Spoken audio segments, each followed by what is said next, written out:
বক্তব্য অনেক সময় শুনতে শুনতে আমরা বিরক্ত হয়ে যাই। বক্তব্য বেশি কথা বলার কোনো প্রয়োজন নেই। কথা আমরা একটা জিনিস মনে করি যে আপনারা আপনাদের দায়িত্ব পালন করবেন, আমাদের দায়িত্ব আমরা পালন করব, তাই না? এটি তো মূল জিনিস। আপনাদের দায়িত্ব হবে এই ধানের শীষকে সংরক্ষণ করা, শক্ত করে ধরে রাখা, এটা আমরা মনে করা।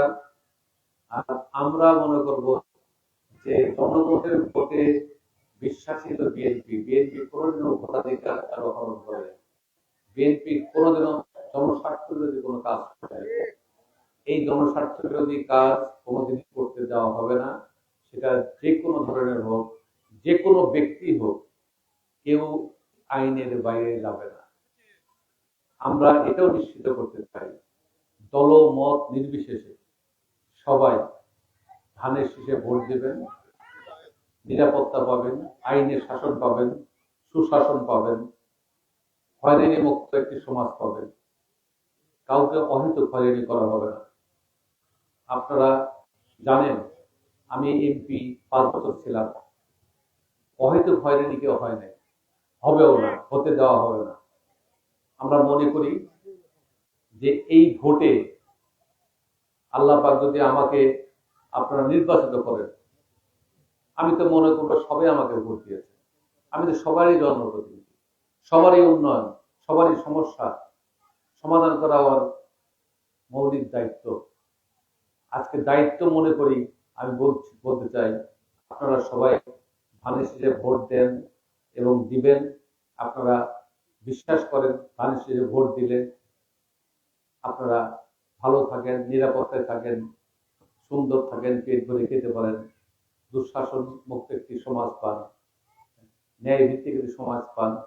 আমরা বিশ্বাস করি যে আপনাদের ভোটে নির্বাচিত হয়ে এলাকার উন্নয়ন, 18 বছরের কোন উন্নয়ন, যে জব তরুণদের যে চাকরি, আপনাদের সন্তান, আমার সন্তানরা যারা চাকরি পায়নি, আপনার ভাইরা যারা চাকরি পায়নি, সেই জব খুলে দেওয়া হবে। ইনশাল্লাহ আগামী 5 বছর হবে উন্নয়নের মাইল ফলক। আমরা বগুড়ার মানুষ বৈষম্যের শিকার, শুধুমাত্র শহীদ রাষ্ট্রপতি জিয়াউর রহমানের এই জেলা হিসেবে, শুধুমাত্র বেগম খালেদা জিয়ার এই জেলার পুত্রবধূ, উনি এই এলাকার উন্নয়ন ত্বরান্বিত করে উনি সন্তুষ্ট হন, খুশি হন। এই কারণে তারেক রহমান সেই 17 বছর লন্ডনের থেকেও উনি বলতেন আমার জেলা বগুড়া। এই যে তিনি গর্ববোধ করেন বগুড়াকে নিয়ে, আমরা অবশ্যই নিজেরা এই ভোট দিয়ে তারেক রহমানের হাতকে শক্তিশালী করে তিনি যদি প্রধানমন্ত্রী হন এই বগুড়ার ভোটে এবং বগুড়া থেকে, অবশ্যই আমরাও সবাই গর্ববোধ করবো না? কি বলেন আপনারা? প্রস্তুত তো আপনারা? ইনশাল্লাহ প্রস্তুত দেখে তো বসে আছেন, তাই তো? কিন্তু যারা আসেন নাই তাদের জন্য কি করবেন? আপনাদের দায়িত্ব কি?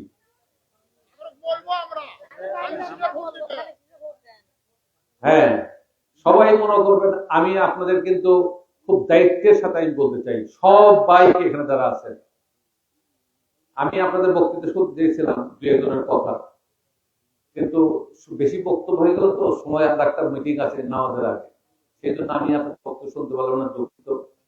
আমার মায়েদের জন্য আমাদের নেতা ফ্যামিলি কার্ডের ঘোষণা দিয়েছেন, এটাতে আপনারা নিজেরা সম্মানিত হবেন, আত্মনির্ভরশীল হবেন এবং সমাজে একটা সম্মানিত মানুষ হিসেবে বেঁচে থাকার জন্য আপনাদের এই ফ্যামিলি কার্ডটা আপনাদেরকে অনেক সহযোগিতা করবে বলে বিশ্বাস করি।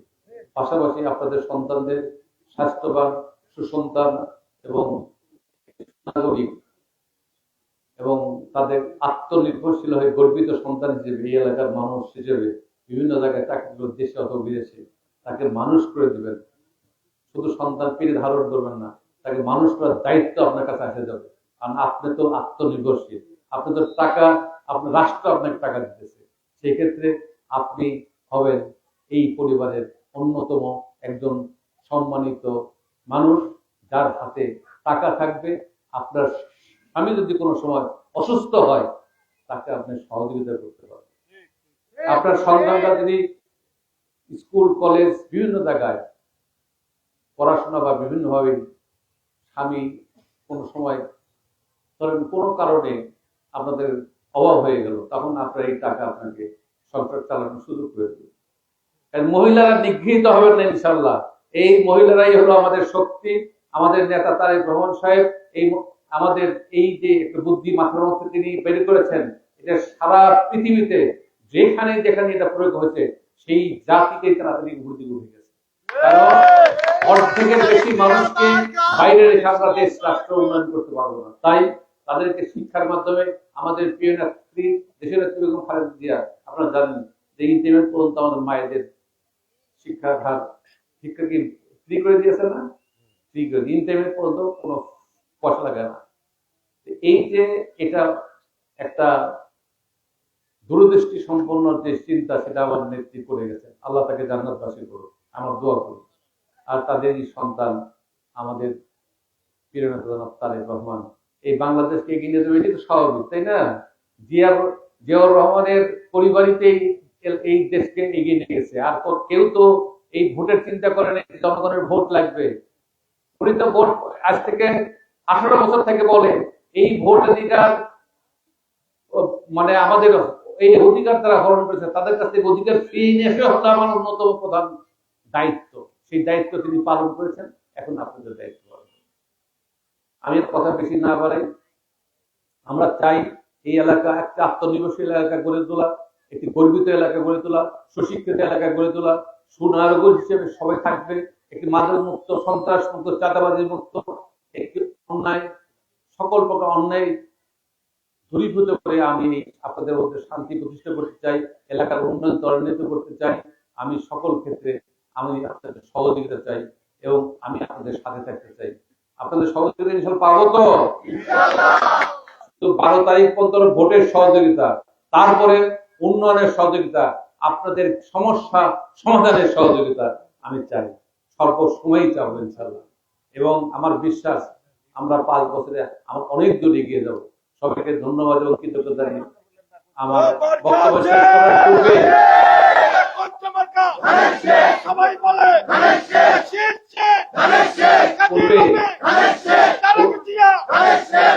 পূর্বে আরেকটা কথা বলে দিল, আমাদের কৃষক কার্ড যে আছে, ন্যায্য মূল্যে কৃষক তারা সার পাবেন, উন্নত মানের বীজ পাবেন।